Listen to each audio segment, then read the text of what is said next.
Hello all. இன்னும் CBSE என்னெல்லாம் பண்ண காத்திருக்காங்கன்னு தெரியல அப்படிங்கிற மாதிரி தான் இருக்கு. அவங்க கொடுக்குற ஒரு அப்டேட்டும் லாஸ்ட் 1 வீக்ல மட்டும் ஏகப்பட்ட அப்டேட்ஸ் இருந்தது. அதெல்லாம் நம்ம சேனல்ல அப்டேட் பண்ணியிருந்தோம். ஸோ இது மாதிரி அப்டேட் வேணும்னா நம்ம சேனலை சப்ஸ்கிரைப் பண்ணிக்கோங்க. இப்போ ரீசெண்டா வந்த அப்டேட் என்ன அப்படின்னு பார்த்தீங்கன்னா, மேக்ஸை வந்துட்டு standard maths and high level maths அப்படின்னு மாத்திட்டாங்க. சயின்ஸும் அதே மாதிரி தான், standard science and high level science அப்படின்னு. எத்தனை பேருக்கு தெரியும் தெரியல, இதுக்கு முன்னாடி basic maths and standard maths இருந்தது. பசங்களால கொஞ்சம் மேக்ஸ் கோப் அப் பண்ண முடியல அப்படின்னா 10th அவங்க பேசிக் மேக்ஸை சூஸ் பண்ணலாம் ஸ்டாண்டர்ட் மேக்ஸுக்கு பதிலாக. அந்த ஸ்டாண்டர்ட் மேக்ஸுங்கிறது கொஞ்சம் இன்டென்ஸா இருக்கும், பேசிக் மேக்ஸுங்கிறது கொஞ்சம் ஈஸியா இருக்கும். இது 10th படிக்கும் போது தான் சில பேரண்ட்ஸுக்கு, அந்த ஸ்டூடெண்ட்ஸ் படிக்கும் போது தான் சில பேரண்ட்ஸுக்கு தெரியும். ஒரு சில ஸ்கூல் என்ன பண்ணுவாங்க அப்படின்னு கேட்டா, அந்த பையன் கொஞ்சம் வீக்கா இருந்தா அவனை பேசிக்ஸ் மேக்ஸ் எடுக்க சொல்லி சஜஸ்ட் பண்ணுவாங்க. இதெல்லாம் பழைய கதை. இப்போ என்னன்னு பாத்தீங்கன்னா, இப்போ 26 to 27 இந்த வருஷம் போர்டு எக்ஸாம் எழுத போறாங்களா, 27ல எழுத போறாங்களா, எனக்கு தெரிஞ்சு அவங்க ரொம்ப லக்கியான பேட்ச்.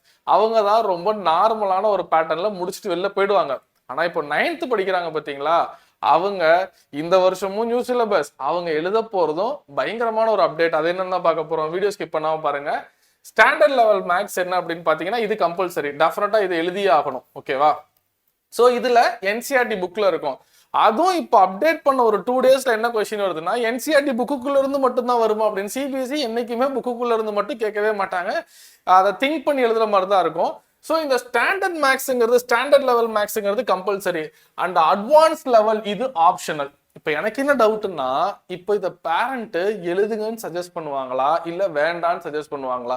ஏன்னா ஒரு சிஸ்டம்ல அட்வான்ஸ் அப்படின்னு இருக்கு, பயங்கரமா படிக்கிறவன் இதை எழுதலாம் அப்படிங்கும்போது ஒரு பேரண்ட் எப்படி இதை எழுத வேண்டான்னு தான் பையனுக்கு சஜஸ்ட் பண்ணுவாங்க, தான் குழந்தைக்கு சஜஸ்ட் பண்ணுவாங்க? அதுவே எனக்கு ஒரு பெரிய கொஸ்டினா இருக்கு. என்னை பொறுத்த வரைக்கும் அந்த எக்ஸாம் எழுதுறது தான் அட்வைசபிள். இல்லாட்டி பையனுக்கு நாமளே என்ன சொல்லிடுவோம் அப்படின்னா, இது கஷ்டம், நீ அதை ட்ரை பண்ண வேண்டாம் அப்படின்னா அதுவே ஒரு தப்பான ஒரு எஜுகேஷன் ஆயிடுமோ அப்படின்னு நான் யோசிக்கிறேன். எழுது பாத்துக்கலாம் அப்படிங்கறத என்னை பொறுத்த வரைக்கும் சரி. இந்த ஆப்ஷனல் என்ன அப்படின்னு பாத்தீங்கன்னா, இந்த மேக்ஸை ஹையர் லெவல்ல அண்டர்ஸ்டாண்ட் பண்றவன் எழுதலாமா? எப்படி எப்படி செக்ரிகேட் பண்றாங்க, ஏதோ ஒன்று பெருசா பிளான் பண்ண காத்திருக்காங்கன்னு தெரியுது.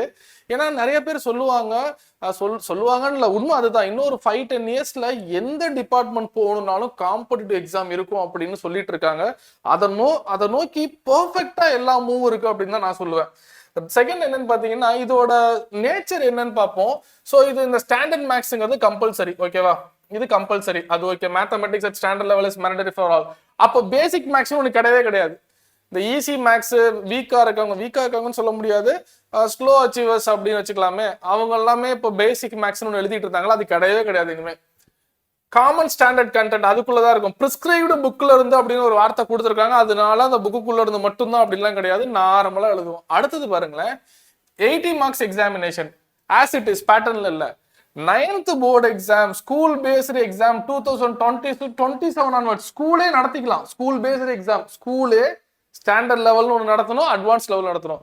10th இந்த வருஷம் ஜஸ்ட் தப்பிச்சுட்டானுங்க. ஆனா 2027-28 இருக்குல்ல, இப்ப 9th படிக்கிறான். இப்பன்னா இந்த வருஷம் அகாடமி ஸ்டார்ட் ஆயிடுச்சு. 9th அவன் இதை ரெண்டையுமே ஃபேஸ் பண்ணுவான். அவன் போர்டு எக்ஸாம் 2028 மார்ச்ல எழுதுவான். அப்ப அவன் இதுதான் எழுதுவான். இது ஸ்டாண்டர்ட் மேக்ஸோட pattern. Duration 3 hours, compulsory 80 mark. அடுத்தது பாருங்க, அட்வான்ஸ், இது ஆப்ஷனல். ஓகே, ஆப்ஷனல் பயங்கர ஸ்டாண்டர்டா இருக்கும். பயங்கர ஸ்டாண்டர்ட்னா ஒலிம்பியாட் கொஸ்டின்லாம் உள்ள வரும்னு நான் நினைக்கிறேன். இந்த ஜேஇ நீட் ப்ரிப்பேர் பண்றவங்க அதெல்லாம் கண்டிப்பா எடுத்து ஓரளவு ட்ரெயின்ட் ஆயிடுவான், நல்லா ட்ரெயின் ஆயிடும். ஆனா பியூட்டிஃபுல்லான ஒரு விஷயம்னா, டியூரேஷன் 1 hour தான். எனக்கு தெரிஞ்சு எல்லா எக்ஸாமும் ப்ரோட்டோகால் படி எக்ஸாம் கண்டக்ட் பண்றது அவ்வளவு ஈஸி இல்லை சார். ஏகப்பட்ட ரூல்ஸ் அண்ட் ரெகுலேஷன்ஸ் இருக்கு. இந்த இது பாத்தீங்கன்னா வெறும் 1 hour தான். So board exam in class 10 27 to 28 fix பண்ணிட்டாங்க. மார்க்ஸ் வெறும் 25 marks தான். 1 hourல 25 marksக்கு ஹார்ட் based question, higher order thinking skill, அதுதான் ஹார்ட்ஸ் அப்படின்னு சொல்லுவோம். கிரிட்டிக்கல் திங்கிங் சொல்லி, இதெல்லாம் நான் கிளாஸ்ல யூஸ் பண்ற வார்த்தை, அப்படியே சர்க்குலர்லயே அப்படிதான் இருக்கு. Hard based, higher order thinking skill based questions. இப்போ என்டரா சார் மேக்ஸ் டீச்சருமே இப்ப காம்படிட்டிவ் லெவலுக்கு இருந்தா மட்டும்தான் இந்த அட்வான்ஸ் லெவல் மேக்ஸையும் ஸ்டாண்டர்ட் மேக்ஸ் லெவலையும் சொல்லி தர முடியும். இப்போ ஒரு பையன் அட்மிஷன் சேரும் போதே எனக்கு ஸ்டாண்டர்ட் லெவல் மேக்ஸ் அப்படின்னா கிளாஸை பிரிச்சு தான் ஆகணும். இது என்ன பண்ண போறாங்கன்னு தெரியல. But pressures on the bowlers மாதிரி ப்ரெஷர்ஸ் ஆன் த டீச்சர்ஸ் தான். 25 marks எக்ஸாமினேஷன். அடுத்தது ஸ்டாண்டர்ட் லெவல் சயின்ஸ். கிட்டத்தட்ட எல்லாமே வந்துட்டு அப்படியே மேக்ஸுக்கு பண்ண மாதிரியே தான் சார். 27 28ல கிளாஸ் 10 ஃபேஸ் பண்ண போறான். தென் இதுவும் அதே மாதிரி தான் 80 மார்க்ஸ் நார்மலா நடக்கும். Duration 1 hour 25 marks examination. இன்னொரு பியூட்டிஃபுல்லான விஷயம் என்ன தெரியுமா, இந்த அட்வான்ஸ் லெவல் ஆப்ஷன்ல எடுக்கிறான் பாத்தீங்களா, அவனுக்கு மார்க் ஸ்டேட்மெண்ட்ல அவன் 50% மேல வாங்கியிருந்தாதான் அந்த மார்க் ஷீட்ல என்ட்ரே பண்ணுவாங்களாம். Advanced marks not added to the total score, total ஸ்கோர்ல வராது. If less than 50% not mention in mark sheet. அந்த 500 டோட்டல் 500 அப்படியே தான் இருக்கும், அதுல சேஞ்ச் இல்ல, நல்லா புரிஞ்சுக்கணும். ஆனா அவன் 50% கீழே வாங்கிட்டா அவன் எக்ஸாம் ஒன்று எழுதுனது கூட அவங்க ஆட் பண்ண மாட்டாங்க. Mark sheet will show advance level successfully cleared. இது ஃபர்ஸ்ட் சொல்லிட்டு இங்க வந்திருக்கணும். ஓகே, அப்ப அட்வான்ஸ் லெவல் கிளியர் பண்ணனா அது ஒரு கிரெடிட் இல்ல. ஆமா சார், டெஃபினட்டா எழுதி கிளியர் பண்ணிட்டான் 25க்கு 50%னா 12.5 வாங்கணும்.